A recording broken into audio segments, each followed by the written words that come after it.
qisada Nabi Yusuf alayhi salaam wuxuu Allah ku sheegay inay tahay qisada ugu fiican ee lagu sheegay Quraanka Kariimka ah. Nabi Yusuf alayhi salaam wuxuu ku soo jeedaa qoys wada nabiy ah. Sidaas darteed ayaa lagu magacaabaa Kariim ibn Kariim. Nabi Yusuf alayhi salaam waxa dhalay Nabi Yaqub alayhi salaam. Nabi Yaqub alayhi salaam waxa dhalay Nabi Ishaq alayhi salaam. Ishaqna waxa dhalay Nabi Ibrahim alayhi salaam. Nabi Yusuf alayhi salaam ayaa maalin ku riyooday koob iyo 10 meerayaasha qoraxda ah iyadoo wuxuu sujuudaya. Nabi Yusuf alayhi salaam wuxuu riyad u sheegay aabihii Yaqub. wuxuu Nabi Yaqub alayhi salaam gartay in wiilkiisa la itixaami doono. wuxuu Nabi Yaqub ku wiri wiilkiisa Yusuf aabba wuxuu sheegin walaalada riyadaadan. sababta Nabi Yaqub wuxuu in xaasi doonaan oo shaytaankuna iska horkeen doono. Nabi Yaqub alayhi salaam wiilkiisa Yusuf aad ayuu jeclaa maadaama ku arkay sifooyinkii nabiyada. تعالوا نبي يعقوب قبو ويلكيس يوسف وحاد وقام مسيري طبنكي ويل كله إلى رشي نبي يوسف عليه السلام كدي طبنكي ويل أيات تشتي وحنا كتشتين سيدوا أبوه كان لها يجانا وجنا فوجل هاين نبي يوسف يوللكي من ياميل كدي بشدان كل شركة كلها شري أيوة حساس على أنا إن يجيب جسم النبي يوسف عليه السلام أي دلان وحين نبي يوسف يوللكي من ياميل ودلين وحكلام معها وإنه شعلاده أبوه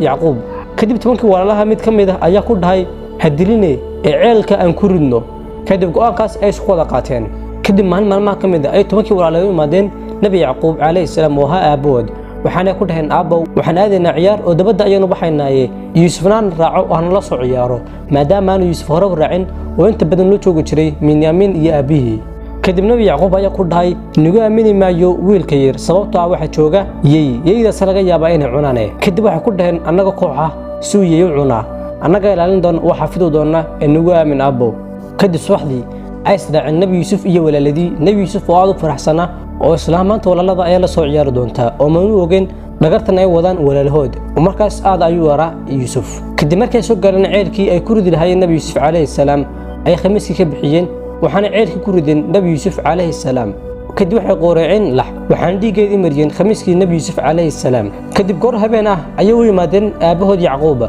يقعدوا هي أيكون دين أبو ولكن يوسف ونلالين كرويني وحنا عنا يجي وحنا تسن خميسكي وحنا ومركز لها ديك بينه نبي يوسف عليه السلام وحول ولي كجرا عيلكي سوالك كجرا مال ما أدو بدن مش صهيد من مقديه وعنتنا مكويسن نبي يعقوب عليه السلام واوسمري ولي سمر أدق النبي يوسف عليه السلام وولي كجرا عيلكي أيام مال ما كميدا وح عيلكي يمي ولا سفر هيد أصعطاه كدب عيلكي مك ودانتي كتورين أسلام بيكسر درسو النبي يوسف عليه السلام قرتي إن ميشن دب شوغان وحانو قبسد ويدانتي كدب قولada safarka hay'ad ayaa dhahay weydaantii wuxuu culuslaatay ee kala wada qabanay kadib weydaantii markay soo qabteen ay soo saareen waxay ku arkeen wiil yar oo weydaanta dhex fadhiya kadib waxay dhaheen waa bushaare kaalaya wiil ayaa naga soo baxay ceelkiye kadib qolada safarka hay'ad ayaa wiilkiira ee nabi yusuf ka haystay waxaana u jeesteen dhinaca iyo Masar iyagoo rabay inay ka iibiyaan boqorka Masar jooga kadib markay soo gaadhay Masar ay qolada safarka ka iibiyeen boqorkii waxaanu boqor ka siistay in yar oo lacag ah kadib boqorkii ayaa ka haystay nabi yusuf waxaanu geeyay xaaskiisii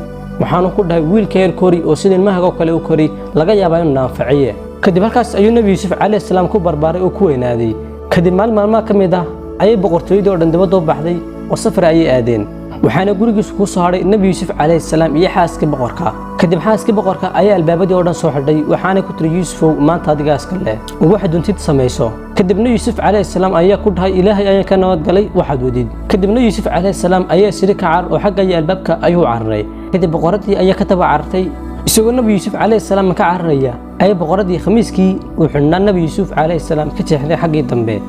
markuu albaabka soo faray nabi yusuf alayhi salaam mushraba ka bax ayuu arkay boqorkii oo taagan albaabka oo markaa soo galaya kadib xaaskii boqorka markaa aragtay inuu boqorkii soo galay boqortooyadii ay arintiiba bedeshay waxaana tiri yusuf ayaa isku dayay inuu damcaanayo kadib yusuf ayaa ku dhahay waa beenteed iyada iga dalbatay anna waan ka diiday kadib arintii markaa isku cakartay oo dhinac loo dhaafay la garan waayay ayaa mid kamid ah boqortooyada ayaa wuxuu yiri khamiiska wuxuu leeyahay yusuf haduu ka jeexan yahay xagga hore waxa markaas dambiga lahaanaya nabi yusuf alayhi salaam laakiin khamiisku haduu ka jeexan yahay xagga dambe waxa dambiga lahaanaya xaaska boqorka kadib khamiiska nabi yusuf alayhi salaam markii la eegay waxa la arkay inuu ka jeexan yahay xagga dambe kadib waxa eegay dambiga saas ku raacday xaaska boqorka kadib boqorkii ayaa nabi yusuf alayhi salaam ku dhahay iska walow arintaas cindahu sheegin waxaaskiisana ku dhahay waxa tay ku waqfay ilaahay toobadkeen kadib arintii ayaa faaftay waxaana gaadhay magaalada kadib xaaskii boqorka ayaa isku yeedhay dumarkii oo dhan waxaana soo gelisay boqortooyada iyagoo kadib mindiyo u dhiibtay kadib yuusuf ayaa ku tiri soo bax oo hormar kadib markuu nabi yuusuf soo baxay calayhi salaam ayay quruxdiisii la yaabeen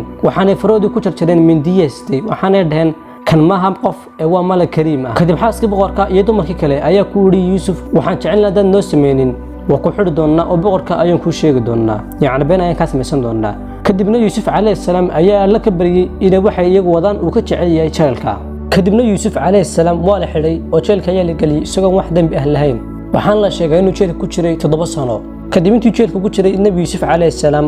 ayaa 2 nin oo jeelka kula jiray waxay ku riyoodeen riyo mid ka mid ah 2 nin wuxuu ku riyooday isagoo madaxa ku sita roodhi oo kadib roodhidaas ay cunayaan shimbiro mid kale wuxuu ku riyooday isagoo khamri iibinaya kadib nabi yuusuf calayhi salaam ayuu imaadeen waxaana ku dhan riyada noo fasir kadibna yuusuf calayhi salaam ayaa ku yiri kadibna yuusuf calayhi salaam wuxuu ku yiri midkiin waa la sii doon doonaa oo boqorka ayuu siin doonaa khamri mid kalena waa la dil doonaa oo madaxiisa wax cuni doona shimbiro kadib sida ayaa dhacday oo midna waa la sii daayay mid kalena waa la dilay kadib boqorkii ayaa isna habeen ku riyooday 7 saac oo cayilan iyo 7 saac oo caata ah kadib boqorkii ayaa ragii u dhawaa ku yiri ma nagu jiraa mid naga mid ah oo riyooyinka fasira kadib waxa dheen ma fasirno riyooyinkan mana naqaano kadib 2 nin ee nabi yuusuf u fasir rabada kilibada la soo daayay ayaa yiri ana garanaya mid ka mid ah oo riyooyinka fasira oo jeel ku jira iyo ogolaada inaan u tago kadib waa u tagay nabi yuusuf calayhi salaam waxaan u sheegay riyadii kadib nabi yuusuf calayhi salaam ayaa u sheegay waxaan ku yiri waxaan ugu socdaa 7 sano oo abaar ah iyo 7 sano oo barwaaqo ah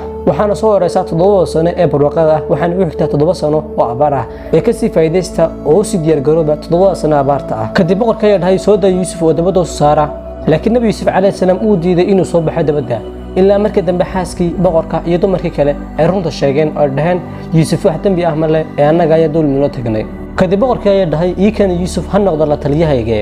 kadibna yuusuf calayhi salaam ayaa ku yiri aniga waxaad fadhiisaa dhinaca qasnajiga oo ah wasiirka maaliyadda waxaan ahay qof aamin ah oo khibrad u leh dhinacaasna kadibna yuusuf calayhi salaam waxa taas looga dhigay wasiirka maaliyadda ee waddanka Masar markii ay gaadhay 7 sano ee abaartayd ayaa abaartu waxa saameysay oo gaadhay nabi yacquub iyo wiilashiisii kadibna yuusuf walaaladii ayaa ogaaday inuu Masar joogo boqor caadil ah oo si wacan dadka u xukuma oo dadkana u roon kadib ayay u safreen xaggaas iyo Masar kadib markii ay imaadeen nabi yuusuf calayhi salaam nabi yuusuf markii uu gartay inay yihiin dadkan walaaladii laakiin iyagu ma aysan garan kadib nabi yuusuf calayhi salaam ayaa ku yiri yeelkiin inaga maqan oo la socon waxaana ku dheen waxa laga maqan oo la socon wiil yar oo Minyamin la dhaho iyo abahan Yacquub kadibna yuusuf calayhi salaam ayaa u adeegay iswacan ayaanu ugu adeegay wax kasta ay u baahnayeen uu siiyay waxaana ku dhahay doorka dambe hay soo noqonayna inuu kan wadin walaalkiin Minyamin waana dartaan in iswacan ugu shaqeeyay badeecadii wateen dib ayuu ugu celiyay nabi yuusuf calayhi salaam kadib markay wiilashu noqdeen aabahood Yacquub ayuu sheegeen arinta kadib nabi yacquub calayhi salaam ayaa ku yiri ma waxaan nagu aaminaa sidii nagu aaminay yuusuf kadib waxa ku dhahan aabbo waan la doonaa intii karaamkayga ayna raaci kadib nabi yacquub calayhi salaam waa uu raaciyay waanu fasaxay waxaanu ku dhahay markaad galaysan magaalada hal albaab ka galnay albaabo fara badan ka wagala kadib markay soo gaadheen Masar ayuu nabi yuusuf calayhi salaam la hadlay walaalkiisii Minyamin waxaanu ku sheegay inuu yahay walaalkii yuusuf iyagana ogeyn walaaladiisa kale kadib markii loo dhameeyay raashinkii iyo alaabtii ay doonayeen nabi yuusuf walaaladii ayuu nabi yuusuf calayhi salaam u yeeray mid kamid ah raggii u shaqeynayay waxaanu ku dhahay weelka wax lagu miisaamay ee uu leeyahay boqorku u galiya raashinkooda kadib markii ay sameeyeen ay baxeen ayaa askartii ka daba qeylisay oo yeedhay waxaana ku dhayn waxa tiin koox tuuga oo waxaad hadeen weelkii uu lahaa boqorku kadib nabi yuusuf walaaladii oo suba ayaa ku dhahan baadha oo kaad ka heshay raashinkiisa la hadha kadib nabi yuusuf oo hore ugu sii riday raashinkii uu lahaa Minyamin ayaa markii la baaray raashinkii waxa laga soo helay raashinkii uu lahaa Minyamin kadib ay walaaladii dhan hadii cid waxaadayso waxa hore waxaaday walaalkii yuusufna markaas meesha ayuu taagnaa iyagu ma garaneen kadib ay ku dhahan isaga iska sii daa oo anaga mid naga mid ah qaado aabay waa mid daa oo indhala hore ayaana ma laga soo qaadnay inaan soo celin doono wiilkiisa yar kadib ayuu nabi yuusuf calayhi salaam ku yiri qofkii laga helay qurata ayaa la haadaya oo adoon ayuu noqonayaa kadib iyagoo aamusan oo dulman ay iska tageen kadib kii ugu weynaa carruurta ayaa ku yiri halkan ka tagi maayo waana dogeedan baranta ka soo qaadnay aabeen iyo wax ku sameeyay yuusuf ee halkan ka tagi maayay ordo tagaabeen oo sheega wuxuu sameeyay walaalkeen Minyamin iyo inuu xaday kadib ayuu tagay nabi yacquub calayhi salaam waxaanu sheegay wax kasta kadib nabi yacquub calayhi salaam waa uu sameeyay waxaanu dhahay alla ayaan ka rajaynaya inuu keeno wiilkayga yuusuf calayhi salaam iyo walaalkiisii Minyamin oo wada socda kadib nabi yacquub calayhi salaam ayaa ku dib u noqda oo baday doona walaaladiin oo ka qusanina kadib iyagoo dulman ayay u yimaadeen yuusuf calayhi salaam waxaana ku dhaheen boqorow dhib ayaana taabtay iska saamax oo noo soo daa walaalkan Binyaamiin kadibna yuusuf calayhi salaam ayaa ku yiri ma xasuustaan waxaad ku samayseen yuusuf kadib ay marqaata ku dhaheen adigu ma waxaad yuusuf kadib waxa ku dhahaa anigu yuusuf ayaan hayn oo ilaahay ayaa noo naxariistay anaga iyo walaalkan Binyaamiin kadib waxay walaaladiin ku dhaheen ilaahay ayaana ka doortay waana nagafna anagu ee shaydaanka ayaa noo qurxiyay kadib yuusuf calayhi salaam ayaa ku yiri aanan korkiina ma hanan khamiiskan qaado oo aabahay indhaha ka jara indhihiisuna way soo laaban doonaan eelkiina dhan halkan kaalaya oo aabahayna keena kadib ay wiilashiisii tageen waxaana khamiiskii indhaha ka tuureen aabahood kadib indhihii ayaa soo noqday nabi yacquub calayhi salaam waxaana ku dhaheen aabbo ilaahay dambi dhaaf noo weydiiyay waxaana qaar gafay wuxuu nabi yacquub calayhi salaam ku yiri wani weydiin doonaa ilaahay dambi dhaaf dhammaantood ayaa soo wada raacay waxaana yimaadeen xagga iyo Masar markii yacquub u yimi wiilkiisa yuusuf ayuu yuusuf ku dhahay aabbo wata riyadeedii oo alla ayaa rumeeyay nabi calayhi salaam iyo reerkiisa wax ku noolaayeen nolol wacan nolosha toogu wacan waxaana ku noolaayeen Masar Allah subhanahu wa ta'ala wuxuu markii dambe ofsaday nabi yuusuf calayhi salaam hal ku aasayeen waxa la sheegay inay tahay Masar qaar kana waxa sheegan inuu ku aasan yahay Falastiin laakiin Allah subhanahu wa ta'ala ayaa ogalka ku aasan yahay halkaas ay maanta ku qisadeeni halkaas ay maanta barnaamijkan kulmana barnaamijka wax naga tagnaa sidaas wassalaamu calaykum waraxmatullaahi wabarakaatuh وحي من القصص التي دلت على الله الجليل قصص تجلت حبكة تالله ليس لها مثيل تالله ليس لها مثيل وحي من القصص الجميل يشفى به القلب العليل وحي سماوي هما وانساب مثل السلسبيل